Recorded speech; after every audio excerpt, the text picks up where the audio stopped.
오늘 본문 읽은 내용만 보자면 예수님은 그저 단순한 의미로 부모와 형제, 자매 그런 이제 개념보다 진정한 부모 또 진정한 형제, 자매에 관해서 이렇게 말씀하고 계십니다. 예수님께서 이제 무리에게 가르치실 때에 예수님의 어머니와 또 그 형제들이 찾아왔습니다. 예수님을 만나서 긴히 전할 말이 있었던 것으로 보입니다. 문 밖에 서서 예수님을 밖으로 불러내려고 한 것으로 보여지죠. 이 사건과 관련해서는 마태복음에서도 그리고 누가복음에서도 이 일을 이제 기록하고 전하고 있습니다. 근데 왜 예수님의 모친과 또 그 형제들이 이곳까지 찾아왔는지 그 이유에 대해서는 딱히 자세히 드러내고 있지는 않지만 오늘 이제 저희가 본문으로 삼은 마가복음에서는 앞선 21절에서 좀 흥미로운 내용이 함께 기록되어 있습니다. 20절 보시면 20절부터 보시겠습니다. 집에 들어가시니 무리가 다시 모임으로 식사할 겨를도 없는지라 예수의 친족들이 듣고 그를 붙들러 나오니 이는 그가 미쳤다 하밀러라. 그러니까 예수님께서 찾아온 무리들을 가르치시고 또 병을 고치느라고 분주한 가운데 있고 또 식사할 겨를도 없을 때에 예수님의 친족들이 예수님께서 하시는 이 일에 대해서 듣고는 이거 예수님이 지금 제정신이 아니구나, 정상이 아니구나, 그렇게 이제 생각이 돼서 붙들러 나왔다, 그런 내용입니다. 그런 일을 기록하고 있는 겁니다. 여러분, 어떤 의미겠습니까? 이것은 예수님께서 가르치시고 행하시는 그 일들에 대해서 가장 가까운 사람들, 그러니까 예수님께서 어려서부터 자라오시는 것을 다 곁에서 지켜본, 가까이에서 지켜봤을 사람들조차도 제대로 이해하고 있지 못하다라는 것을 이제 뜻하는 내용입니다. 이런 내용을 포함하고 있는 이제 마가복음은 그 앞선 13절에서 그렇죠? 13절에서부터 오늘 우리가 본문으로 읽었던 이제 35절 내용까지 사실은 좀 큰 덩치의 한 단락으로도 볼 수 있습니다. 좀 넓은 의미의 한 단락으로 보면 이렇게 이제 소제목을 달 수 있어요. 누가 하나님의 자녀인가? 누가 예수님의 참된 가족인가? 이렇게 제목을 붙여서 이런 주제를 다루는 내용으로 볼 수 있습니다. 마가는 좀 잘 다듬어진 어떤 형식을 사용해서 바로 이런 주제들을 극명하게 잘 드러내주고 있습니다. 마가복음 3장의 13절에서 이제 19절까지 그 내용하고요. 그리고 오늘 이제 우리가 본문으로 삼았던 31절에서 35절에는 이제 예수님의 참된 가족에 관한 내용이 나옵니다. 그리고 그 이제 13절에서 시작되는 이제 19절까지에 있는 내용은 뭐냐면 예수님께서 12제자를 이제 부르시는 대목이거든요. 그래서 이제 예수님과 이들이 함께 하면서 예수님의 사역에 이제 동참하게 되는 사람들의 이제 이름이 이제 거론됩니다. 예수님께서 전하시는 바로 하나님의 나라를 예수님과 함께 전파하는 자로 12사람의 제자를 예수님께서 뽑으십니다. 이들은 예수님의 참된 가족입니다. 그리고 이제 오늘 우리가 본문으로 삼았던 이제 33절에서 35절까지 내용에서 보면 하나님의 뜻을 행하는 사람이 곧 내 형제요, 자매요, 어머니라 이렇게 말씀하십니다.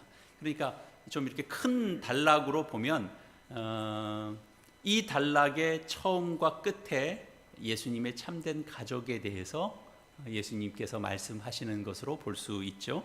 그리고 이제 그 사이에 들어있는 20절, 21절 내용, 그리고 또 그 중간 이제 31절, 32절 내용에서 보면 예수님의 혈연 관계 속에 있는 가족, 친적 이렇게 등장하고 있습니다.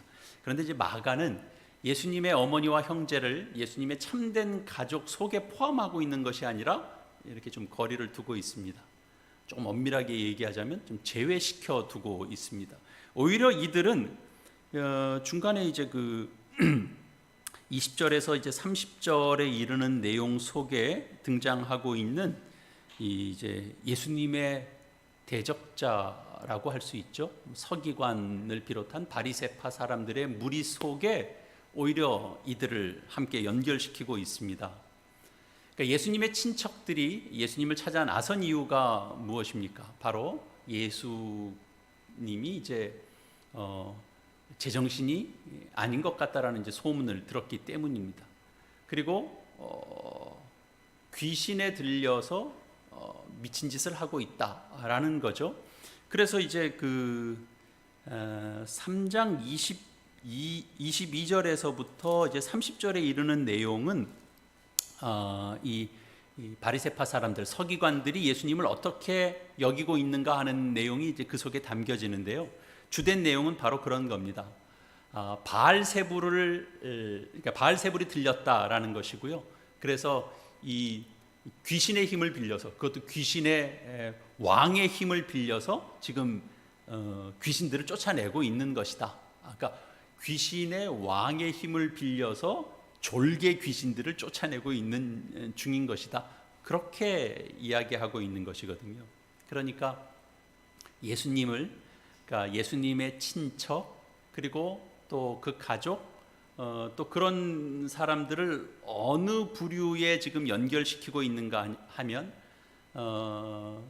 이들은 예수님의 참 가족이 아니고 오히려 바리새파 사람들, 서기관들, 그런 예수님을 전혀 이해하지 못하고 예수님의 사역에 대적하고 있는 자들과 오히려 연결시키고 있는 겁니다. 그래서 예수님의 가족들, 친척들은 그런 소문을 듣고 예수님을 찾아 나섰고, 바리새파 사람들도 22절에서 예수가 귀신의 힘을 빌어서 사역을 하고 있다, 지금 이렇게 이야기하고 있는 대목을 함께 이제 싣고 있습니다. 그래서 예수님은 예수님의 가족이 예수님을 찾고 있다라는 그런 이제 무리들의 말에 대해서 그 가족들을 당신 자신의 가족이라 이렇게 지금 말씀하시지 않고, 오히려 하나님의 뜻대로 행하는 자가 하나님의 가족이고, 그리고 내 어머니요, 내 형제요, 내 자매라고 그 가르침을 받고 있는 자들 속에서 말씀하고 있습니다. 그렇게 선포하십니다. 그러니까 지금 예수님을 찾고 있는 혈연 관계 속에 있는 예수님의 모친, 형제들, 그들은 다 예수님과 이렇게 육적으로 혈연 관계에 있는 자들이지만, 그렇다고 그들이 예수님의 가족이 아니고 하나님의 뜻대로 행하는 자만이 예수님의 가족이다, 이렇게 이제 선언하셨죠. 이 하나님의 자녀가 되는 길, 예수님의 가족이 되는 길에 대해서 요한 사도가 요한복음에서 이렇게 말씀한 대목이 있습니다. 요한복음을 처음 열면 1장에 이제 9절 이하에서 이런 말씀이 있는데요. 제가 읽어드리겠습니다. 요한복음 1장 9절에서 13절 말씀입니다. 참빛 곧 세상에 와서 각 사람에게 비추는 빛이 있었나니 그가 세상에 계셨으며 세상은 그로 말미암아 지은 바 되었으되 세상이 그를 알지 못하였고 자기 땅에 오매 자기 백성이 영접하지 아니하였으나 영접하는 자 곧 그 이름을 믿는 자들에게는 하나님의 자녀가 되는 권세를 주셨으니 이는 혈통으로나 육정으로나 사람의 뜻으로 나지 아니하고 오직 하나님께로부터 난 자들이니라. 그러니까 혈통이나 육정이나 어떤 인간의 욕망으로 나지 않고 오직 하나님께로부터 난 자만이 하나님의 자녀라고 합니다. 요한 사도는 이제 그렇게 표현했죠. 마가는 바로 이 요한의 이런 말씀, 이런 사상, 하나님의 자녀는 혈과 육을 통해서 나는 것이 아니다라고 하는 이 진리를 매우 현실감 있게, 아주 그 생동감 있게 표현하고 있는 겁니다. 누구를 들어서 전하고 있습니까? 바로 예수의 가족을 예로 들고 있는 겁니다. 예수님을 낳아준 모친 마리아도, 또 같은 배에서 나온 형제 자매들도 그 관계가 단순히 혈과 육의 관계라면 결코 예수님의 가족, 하나님의 자녀가 아니라라는 것입니다. 예수님의 육적인 가족들도 그랬다면 하물며 다른 사람들은 더 말할 나위가 없겠죠. 그래서 예수님의 가족, 하나님의 자녀가 된다라고 하는 것은 요한 사도의 표현대로 그것을 따르면 하나님께로부터 난 자입니다.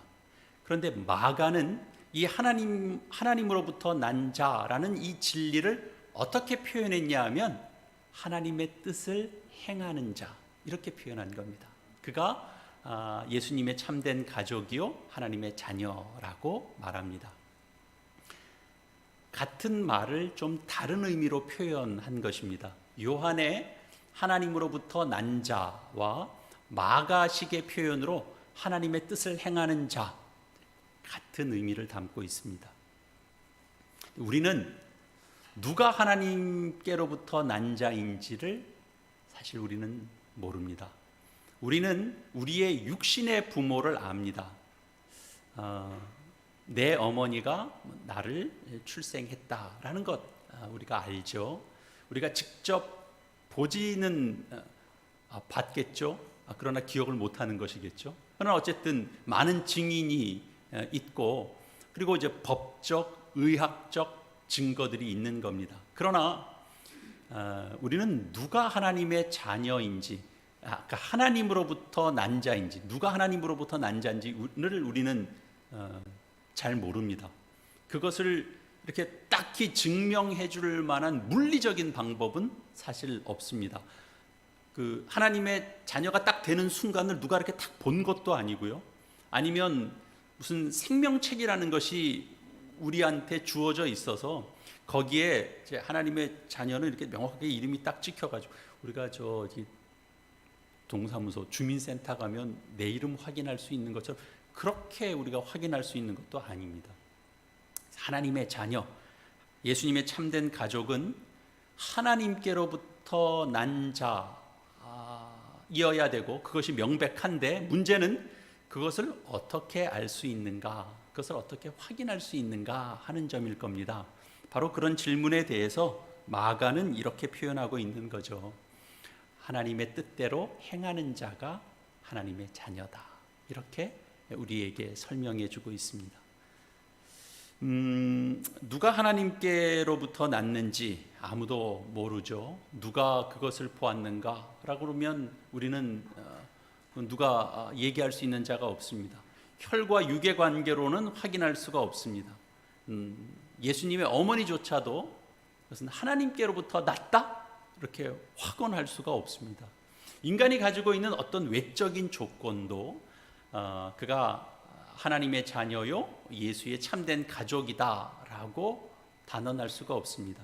그러나 오늘 이 마가복음에서 보는 것처럼 누구든지 하나님의 뜻을 받들어서 그 뜻을 행하고 있다면 그는 하나님의 자녀입니다. 누가 하나님께로부터 났는지 우리는 알 수 없지만 우리가 확인할 수 있는 건 바로 그겁니다. 그가 하나님의 뜻을 행하고 있는가 하는 것입니다. 이것이 마가가 전하는 이야기입니다. 그래서 마가가 이 3장의 이제 좀 13절에서 15절까지에 이르는 좀 큰 단락에서 하나님의 자녀라고 스스로 주장하는 자들이 또 예수님과 혈연 관계에서 이제 외형적으로는 하나님과 가까운 가족의 일원으로 되어 있기 때문에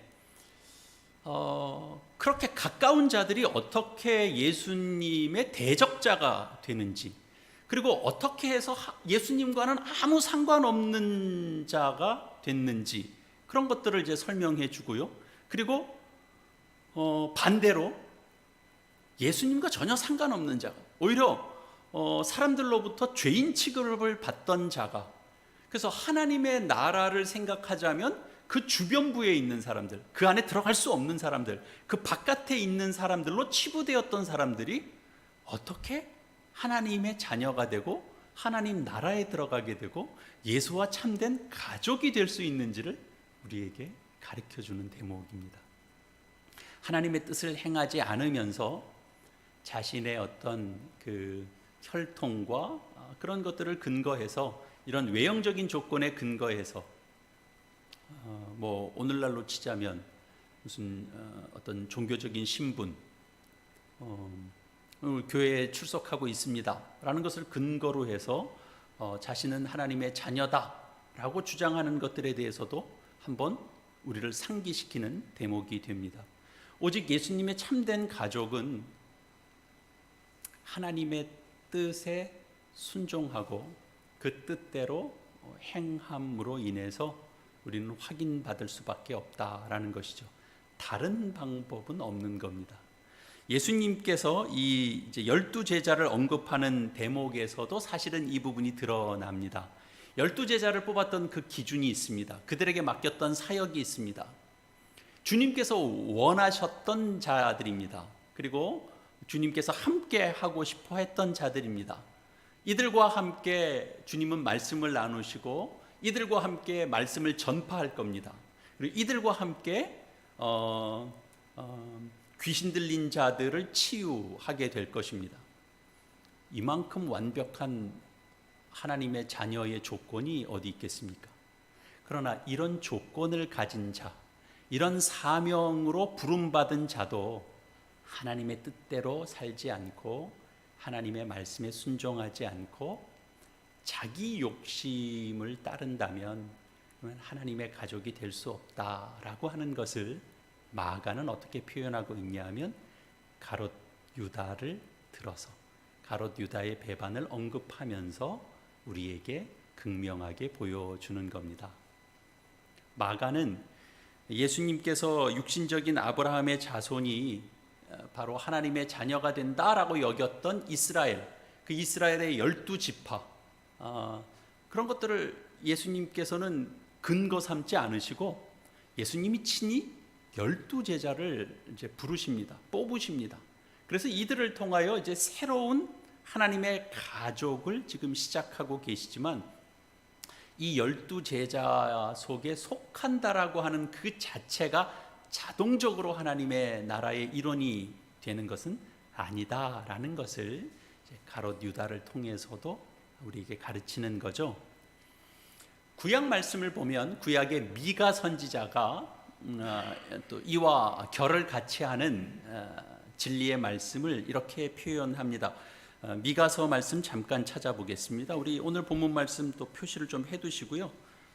구약 성경 후반부 쪽에 보시면 미가서 찾아보겠습니다. 미가서 6장 말씀입니다. 구약 성경 1296페이지 여간에 있습니다.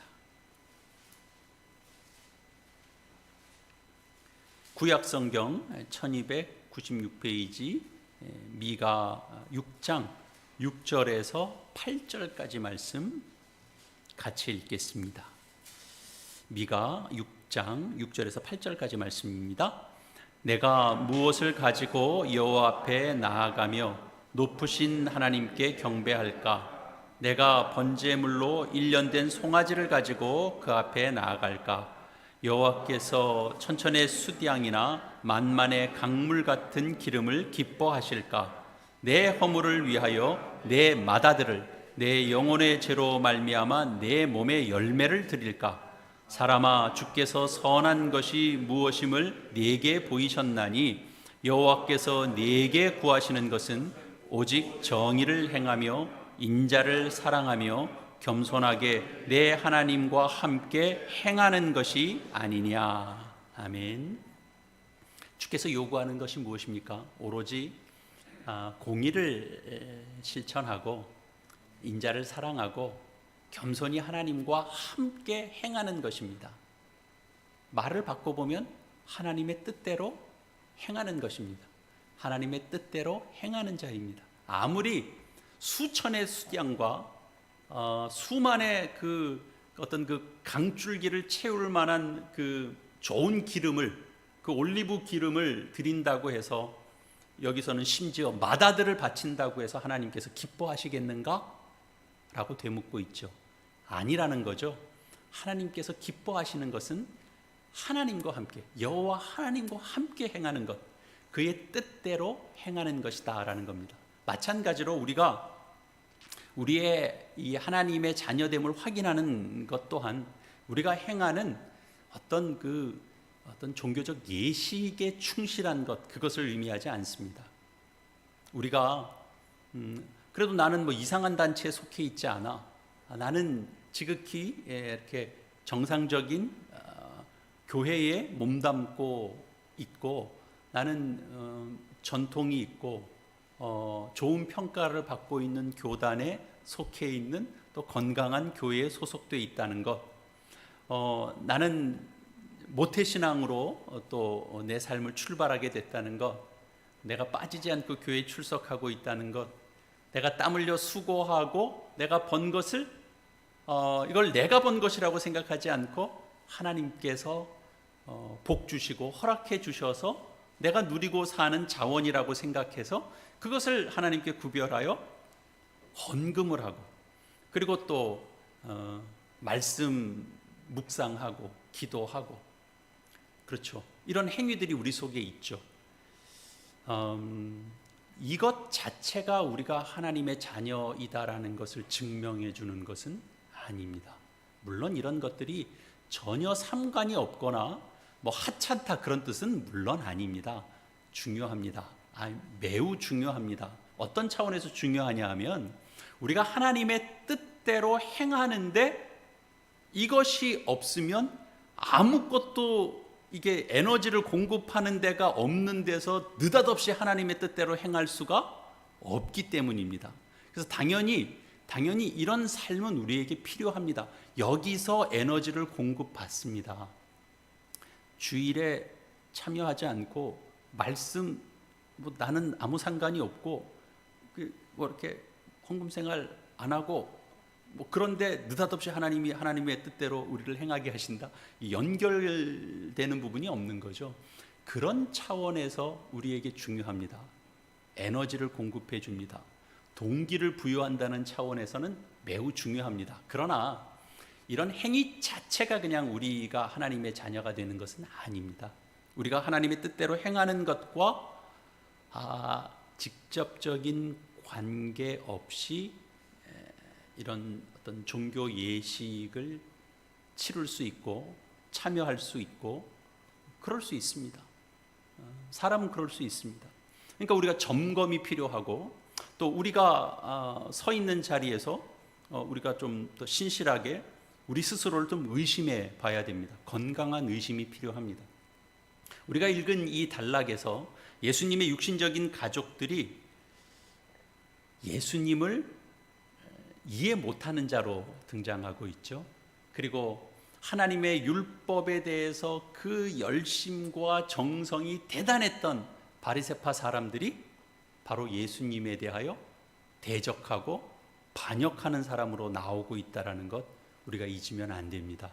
그래서 12제자에 속했다는 것 자체가 자동적으로 주님의 참된 가족이 되는 것이 아니다라는 내용도 우리가 함께 기억하는 겁니다. 예수님과 친인척 관계에 있다는 것, 예수님의 모친으로 있다는 것, 예수님의 친형제요 자매로 있다는 사실, 하나님의 율법을 맡은 자로 내가 이 이스라엘 속에 있다라는 사실, 그런 것으로는 사실은 하나님의 참된 가족이 되는 것과 직접적인 연관으로 있는 것이 아닐 수 있다는 걸 명심해야 되는 거죠. 오늘 본문 말씀을 그대로 따르자면 뭐였죠? 35절에 있는 표현대로 누구든지 하나님의 뜻을 행하는 사람이 내 형제요, 자매요, 어머니라 예수님께서 말씀하셨습니다. 그러면 이제 한 가지 더 생각을 해볼 것이 이거죠. 예수님의 뜻을 행하는 사람이 곧 예수님의 가족이다는데, 그렇다면 이 하나님의 뜻을 행한다라고 하는 이것에 이제 초점이 어디에 있는가 하는 겁니다. 하나님의 뜻에 초점이 있는 것인지, 우리가 행한다라고 하는 것에 초점이 있는 것인지, 행함에 초점이 있는 것이 아니고 하나님의 뜻이라고 하는데 이제 주된 초점이 있는 겁니다. 그래서 다시 한번 확인하자면 하나님의 뜻대로 행해야 되는 것이죠. 오늘 읽은 단락에서 사실은 가장 많이 활발하게 활동하는 사람은 누구냐 하면 이제 넓은 단락에서 보자면 바리새파 사람들입니다. 열심히 하죠. 예수의 친인척입니다. 소문 듣고 달려가잖아요. 열심히 있게, 이거 가만히 있으면 안 된다고 이제 막 찾아 나서는 거잖아요. 이들이 매우 활발하게 그리고 두드러지게 활동하고 있습니다만 그 일에 대해서 전혀 다른 평가가 성경에 담겨지게 됩니다. 그러니까 이 단락에서 문제 삼고 있는 것은 그들이 얼마나 열심히 있게 살아내고 있는가, 그들의 행함의 문제가 아니고 하나님의 뜻을 따라 그들이 행하고 있는가 하는 것이죠. 그래서 예수님의 자녀로 드러나는 데 있어서 주된 초점이 행함에 있지 않고 하나님의 뜻에 있는 겁니다. 하나님의 뜻대로 행해야 하는 것. 그렇다면 이 하나님의 뜻대로 행한다는 것, 이것이 무엇을 의미하는 것까 하는 겁니다. 하나님의 뜻을 행한다라고 하는 것은 우리 신앙생활에 아주 몇 가지 모범 답안 또는 규범을 가지고 그대로 실천하고 그대로 외워 따라하면 되는 것일까 하는 겁니다. 그것이 아니라고 하나님께서 말씀하시는 건 예수님이 오셔서가 아닙니다. 이미 구약 때 예수님이 이 땅에 오시기 전부터 하나님은 선지자들을 통하여 너희들이 드리는 이 제사 제도를 내가 참으로 역겹게 생각한다, 이런 말씀을 전하신 바가 있습니다. 그러니까 그냥 단순하게 우리가 어떤 규범만을 가지고 따라하는 것에 우리가 다시 그 뜻과 의미들을 상기시켜야 되죠. 그래서 우리 한국교회에서 치자면 제일 모범되는 것, 아까도 언급을 좀 했습니다만 가장 중요하게는 주일을 지키는 겁니다. 주일 성수입니다. 하나님 앞에 예물을 구별하여 드리는 것입니다. 기도하는 것이고, 특별히 열심을 내면 우리 새벽 기도하는 겁니다. 더 나아가서 주의 복음을 전하는 겁니다. 이거 쉽지 않습니다. 거절당하면 어떡하지? 민망함 때문에 쉽게 이렇게 복음을 전도하는 거 쉽지 않습니다. 눈에 보이는 사람을 돕는 것도 힘든데 멀리 나가 있는 선교자를 돕는 일도 쉬운 일이 아닙니다. 이런 것들을 잘하는 또 잘 실천하는 신자들이 있죠. 그래서 이제 우리는 이제 우리가 생각할 때는 다 하나님의 뜻을 잘 실천하는 자라고 생각하게 됩니다. 그래서 이런 신앙 분위기 속에서는 하나님의 뜻을 찾는다는 것, 그 뜻을 따라서 행한다는 것, 그런 것들을 이제 예를 들어서 갈등하고 의심하고 그러는 걸 잘 용납하지 않습니다. 만약에 이런 부분들, 우리 기도하자는데 뭘 고민해? 우리 모여서 예배하자는데 무슨 이렇게 퀘스천을 이렇게 찍고 그러면 우린 전혀 용납하지 않죠. 그거 다 신앙이 약해서라고 얘기하기가 쉽습니다. 그래서 이제 가장 중요하게 필요한 신앙의 덕목은 열심이고 충성이고 열정이고 헌신이고 그럴 수가 있습니다. 그러니까 우리는 그냥 쉽게 말하면 자꾸 딴소리 하지 말고 군말하지 말고 그냥 잘 따라와. 그냥 앞에서 목사님이 얘기하면 그냥 의심하지 말고 그냥 잘 따라오면 그게 최고야. 이제 이렇게 생각하게 됩니다. 좋은 의미를 담고 있는 부분들도 당연히 있죠. 그러나 그거 하나만 있으면 안 되는 겁니다. 그러면 때로는 이상한 방향으로 흘러갈 수도 있게 됩니다. 그래서 그냥 우리가 여기서 세운 어떤 의견이나 비전, 목표, 이런 것 그냥 다 하나님의 뜻인 겁니다. 우리가 세속적인 부분에 영향받아서 우리가 목표를 세울 수도 있거든요. 우리가 욕심을 좀 낼 수 있거든요. 그런 것도 이제 다 하나님의 뜻이 되는 겁니다. 교회가 세웠기 때문에 이건 다 따라와야 되는 겁니다. 약간 의심하면 이제 가장 불신앙의 표본이 되는 거죠. 그리스도의 일꾼은 누구냐? 그 맡은 자에게 구할 것은 충성이니라. 이 말씀 딱 들이대면 사실은 우리는 아무 할 말이 없습니다. 충성 못하겠다라는 거야? 이렇게 할 수 있게 되죠.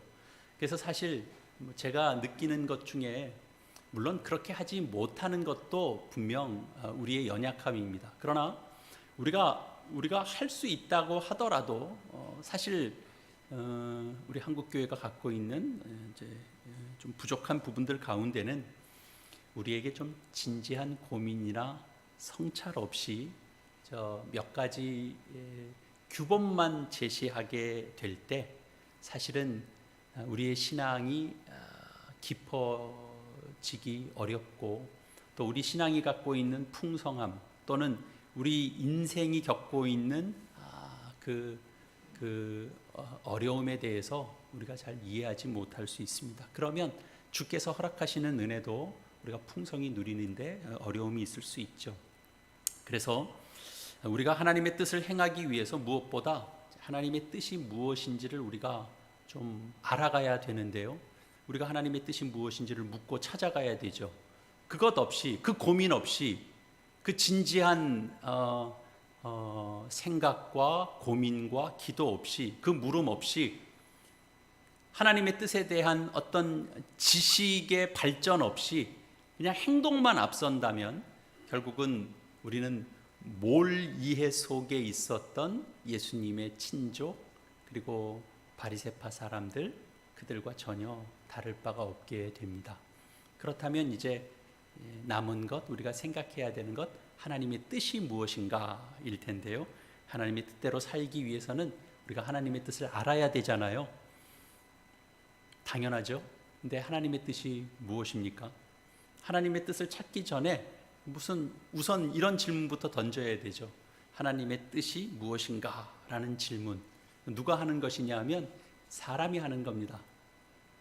이 질문을 왜 하는 것이냐 하면 그러니까 하나님의 뜻을 행하기 위해서 하나님의 뜻을 묻는 거거든요.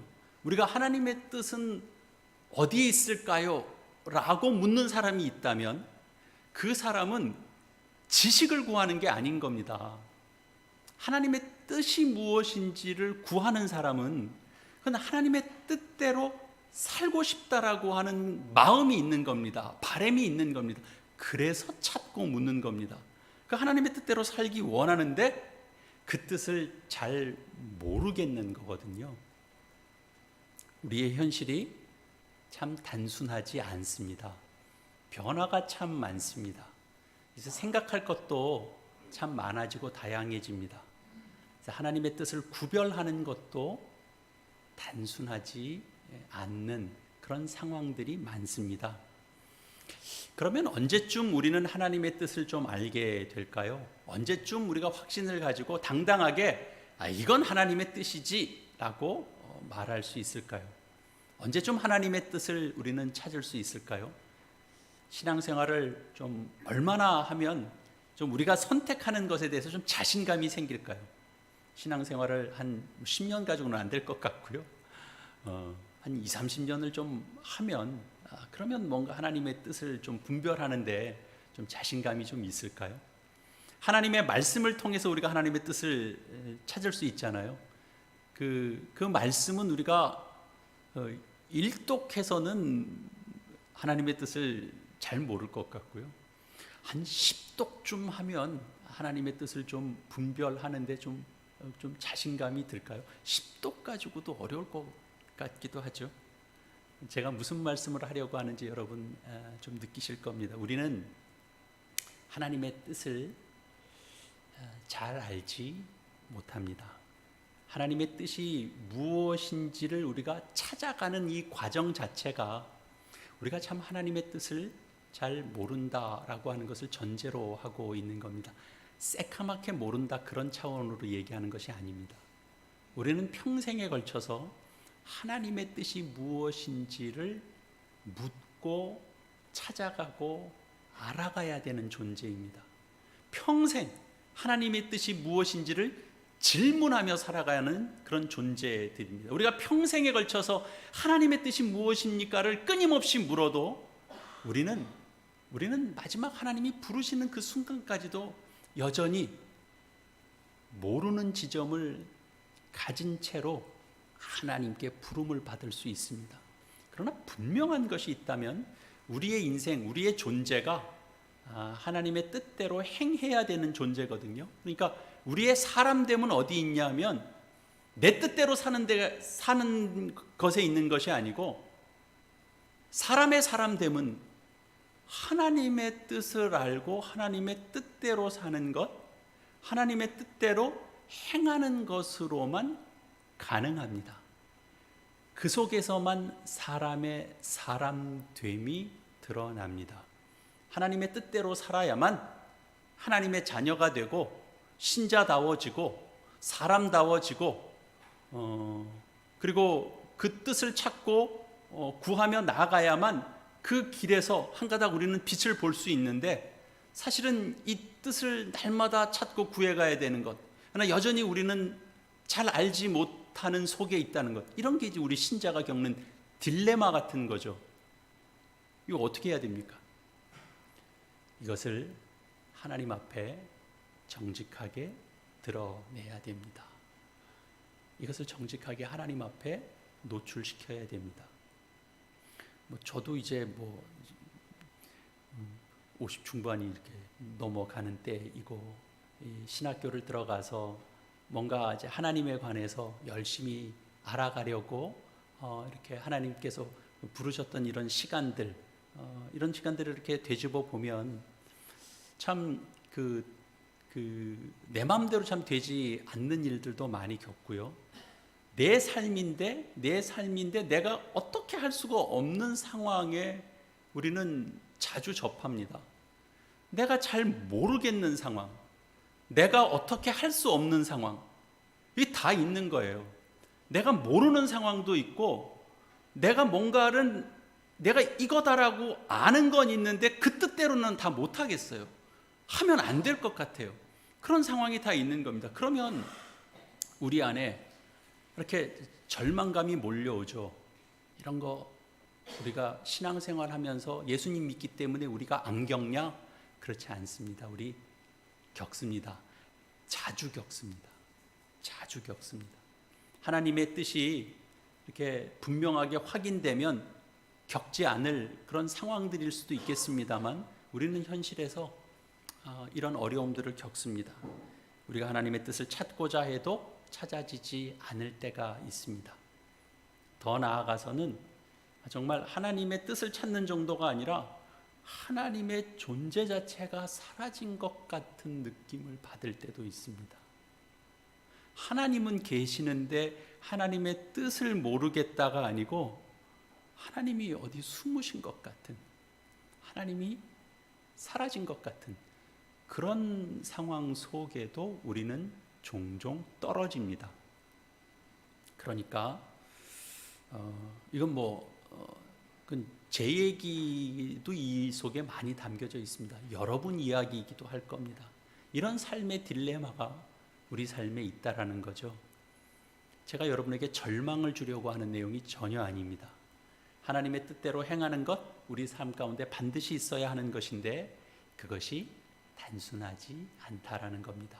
이 숙제를, 이 문제를, 이 딜레마를 우리가 정직하게 하나님 앞에 드러내고 살아가는 것, 그 속에서 비로소 우리가 찾고자 하는 하나님의 뜻을 희미하게나마 우리는 찾아가고 붙들며 나아갈 수 있을 것입니다. 제가 언젠가도 늘 그 말씀 많이 강조했습니다. 여러분, 내가 어떻게 기도할지 모르겠습니다. 주님, 저는 요즘 무슨 기도를 해야 될지 잘 모르겠습니다. 그 고민 저한테 종종 말씀하셨던 분들이 있을 텐데, 저의 첫 답은 늘 그겁니다. 그걸 그대로 주님께 내어놓으세요. 주님, 제가 어떻게 기도해야 될지를 모르겠습니다. 아니, 그렇게 이렇게 다양한 기도 안 하셔도 괜찮다고 제가 말씀을 드리는 거죠. 하나님, 잘 모르겠습니다. 정말 모르겠습니다. 진짜로 모르겠습니다. 오래 생각해 봤는데 하나님 모르겠습니다. 안 찾아집니다. 찾고 싶습니다. 알고 싶습니다. 이게 가짜로 드리는 말이 아니라 진짜입니다. 하나님께 계속 그렇게 기도하시다니까요. 그리고 어떻게 기도했으면 좋겠다는 내용을 답으로 드릴 수 있는 내용이 아닌 겁니다. 여러분이 하나님과 이렇게 진지하게 그 뜻을 찾고 구해가는 과정 속에 우리 신자가 누구인가, 참된 하나님의 가족이 누구인가를 그 자리에서 확인하게 될 겁니다. 신자는, 하나님의 백성은 이 땅에서 그냥 어떤 일을 행하는 자가 아니고, 이 땅에서 어떤 성과를 내어야 하나님 앞에서 인정받는 것이 아니고, 어떤 간단한 것을 행함으로 하나님 앞에 신자로 확인될 수 있는 자도 아닙니다. 우리는 하나님의 뜻을 구하고 찾는 자입니다. 그 답을 계속 모르는 채로 계속 갈 수도 있습니다. 그러나 하나님, 여러분이 진정으로 그것을 찾고 구하는 자라면 하다가 놓지는 않을 겁니다. 분명. 오늘도 하나님 앞에 그 기도를 할 것이고요, 내일도 하나님 앞에 그 기도를 할 겁니다. 그 과정에서 하나님은 우리로 하여금 어떤 길로 설 수 있도록 그렇게 지향하는 위치를 하나님께서 잡아주십니다. 하나님이 나를 떼어놓고는 살 수 없는 자로 하나님께서 이렇게 붙들고 있는 겁니다. 모르고 있는데 어떻게 놓고 있겠습니까? 하나님과 계속 관계하는 자로 하나님께서 우리를 세워주시죠. 이런 삶의 방향이 우리를 이 땅에서 하나님의 뜻대로 살아가는 자로서 서게 하고, 그 속에서 각자에게 주어지는 그 은혜의 그 내용들이 다 다를 것입니다. 이건 정말 하나님의 뜻이 분명해, 이렇게 확인되면 참 감사한 일입니다. 그러나 내가 아직 잘 모르겠다라고 해도 내가 이 자리만큼은 벗어날 수 없다라고 하는 그 자리가 있습니다. 여러분, 그 자리에 서십시오. 거기서부터 하나님의 뜻을 더 찾아가십시오. 멀리 가지 마십시오. 에이 모르겠다라고 그냥 다 팽개치지 마시고 아는 데까지만이라도 서 계십시오.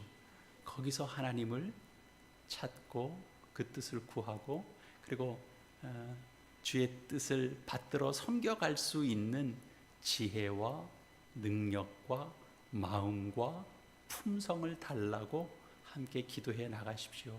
그러면 하나님께서 우리의 기도를 들어주십니다. 이런 것들이 쌓여서 결국은 우리가 하나님의 참된 가족이 될 것입니다. 이런 것들이 함께 쌓여서 우리의 교우됨이 함께 가족됨이 될 것입니다. 여러분의 인생을 통하여 하나님의 뜻대로 살고자 애쓰시고 고민하시고 수고하고 그리고 기도한 대로 하나님의 참된 가족으로서 하나님께 영광 돌리는 여러분의 복된 삶이 되시기를 이 말씀으로 축원합니다. 이 시간 함께 이 말씀에 조화를 이루는 우리의 삶이 되기 위하여 함께 화음의 기도 함께 드리시겠습니다.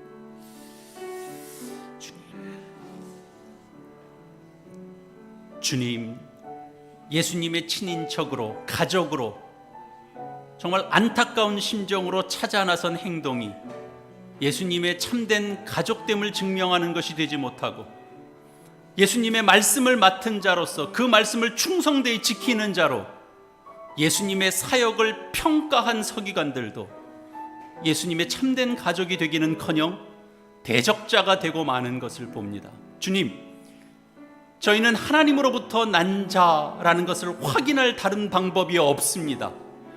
주님께서 말씀하신 대로 하나님의 뜻대로 행하는 자만이 하나님께로부터 난 자인 것을 확인케 되오니, 주님, 저희의 인생을 통하여 주의 뜻을 찾고 구하는 이 복된 인생 여정이 이어질 수 있도록 주님 인도하여 주시옵소서. 내가 아버지의 뜻을 알지 못함을 고백하게 하시고 내 수준을 드러내게 하시고 그 자리에서부터 주님의 참된 가족으로 주님께 영광이 되는 삶을 살아갈 수 있도록 은혜 내려 주시옵소서. 주님, 저희들이 처한 문제가 참으로 다양하고 참으로 복잡합니다. 때로는 단순함 속에서 주의 뜻을 찾게도 되지만 때로는 진지한 숙고의 시간을 통해서 주님의 뜻을 찾아가는 그런 복되고 은혜로운 과정이 되도록 주님 친히 간섭하여 주시옵소서.